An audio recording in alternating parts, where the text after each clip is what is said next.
ஆதியாகமம் அதிகாரம் 12. 6 பகுதிகளாக இந்த அதிகாரத்தை நாம் தியானிக்கலாம். 1. வாக்குறுதியின் யுகம். 2. சேமின் சுதந்திரத்தை விட்டு காமின் சுதந்திரத்தை அடிமையாக்குவதற்கான பயணம். 3. நான் உனக்கு காண்பிக்கும் தேசத்துக்கு போ. 4. ஆபிராமின் பலிபீடங்கள். 5. ஆபிராமின் மதியீனங்கள். 6. பார்வோனின் எண்ணமும் சாத்தானின் தந்திரமும். 1.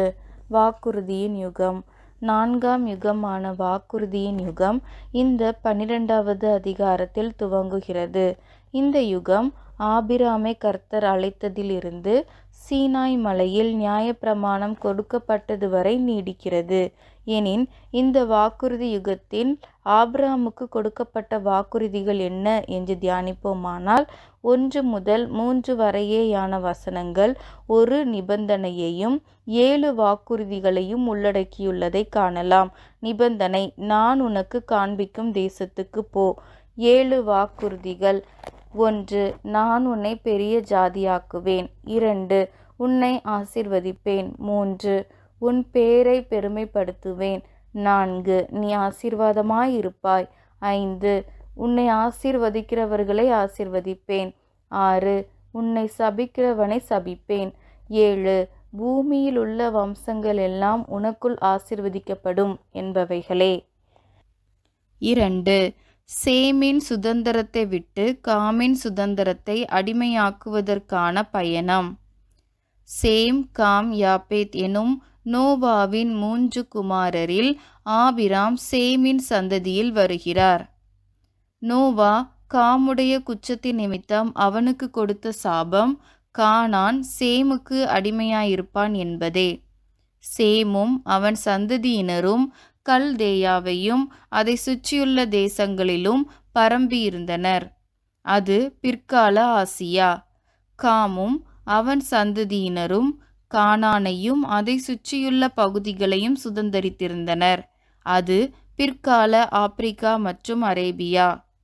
நோவாவின் வாக்குப்படி சேமின் சந்ததியான ஆபிராமும் அவன் குடும்பமும் கர்த்தரால் தேர்ந்தெடுக்கப்பட்டு காமின் சந்ததியினரின் தேசமான கானானை சுதந்திரமாக்க அனுப்பப்பட்டனர். இதை ஆவிக்குரிய ரீதியில் பார்ப்போமானால், காம் தனது குற்றத்தின் நிமித்தம் அவனுக்கு கொடுத்த சுதந்திரத்தை இழந்து போனான். அதேபோல் இங்கு ஆதியில் தனது மகிமையை தனது குற்றத்தின் நிமித்தம் இழந்து போன தூதர்கள் அவர்களுக்குரிய ஸ்தானத்தில் இருந்து தள்ளப்பட்டனர். அந்த மகிமையான ஸ்தானமாம் பரம கானானுக்குள் நுழைவதற்கான ஆசீர்வாதத்தை தேர்ந்தெடுக்கப்பட்ட விசுவாச கூட்டமாகிய நாம் இன்று பெற்றுள்ளோம் என்று எடுத்துக்கொள்ளலாம். 3. நான் உனக்கு காண்பிக்கும் தேசத்துக்கு போ. 7 வாக்குறுதிகளை கொடுத்த தேவன் ஒரு நிபந்தனையை கொடுக்கிறார். அது நான் உனக்கு காண்பிக்கும் தேசத்துக்கு போ. நமக்கும் கொடுக்கப்பட்டுள்ள அழைப்பு இதுதான். எவைகளை விட்டு? 3 காரியங்கள். 1. தேசம்.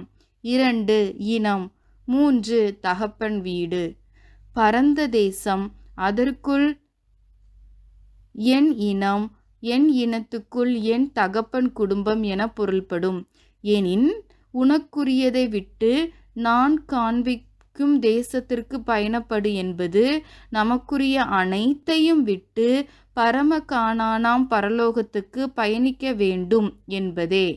முடிவில் அந்த பரலோகம் நமக்கு மேலான ஆசீர்வாதங்களை கொடுக்கும். 4. ஆபிரகாமின் பலிபீடங்கள். ஆபிரகாமின் முதல் பலிபீடம் மோரேயின் கர்வாலி மரங்கள் எனும் பகுதியில் கட்டப்பட்டது.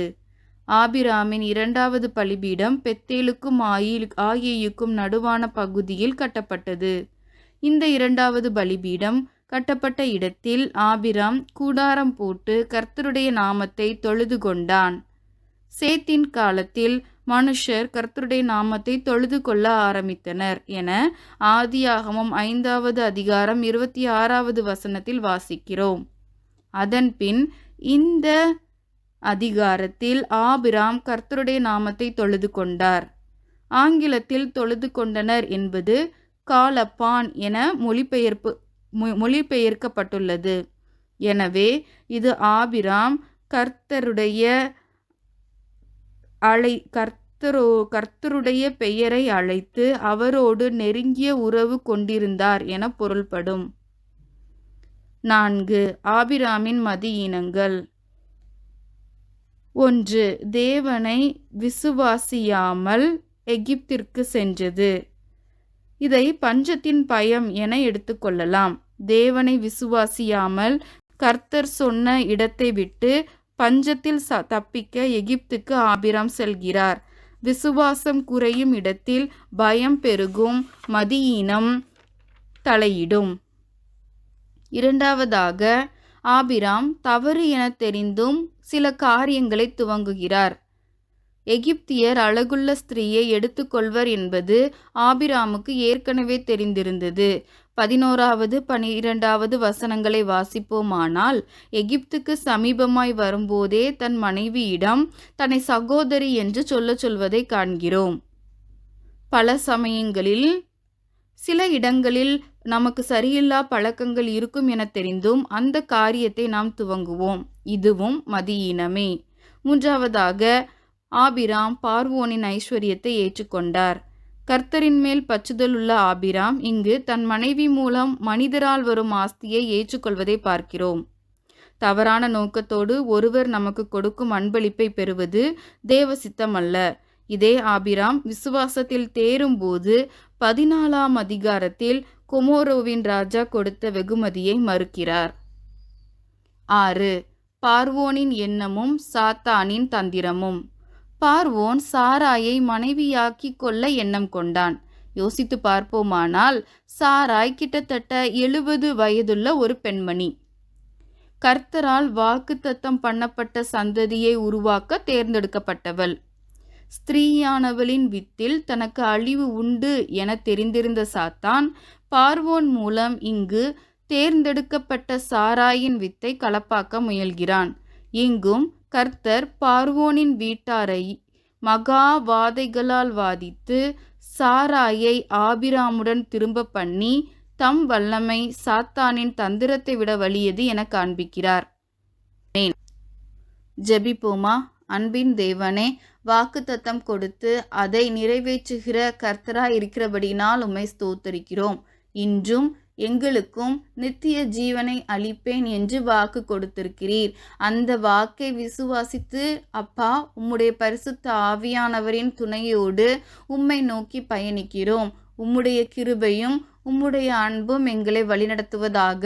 எங்களுடைய மதியீனங்கள் உம்முடைய மேலான ஆசீர்வாதங்களை பெறுவதற்கு தடையாய் இருக்குமேயானால் ஞானம் தந்து அவைகளை எங்களை விட்டு அகற்றுங்க.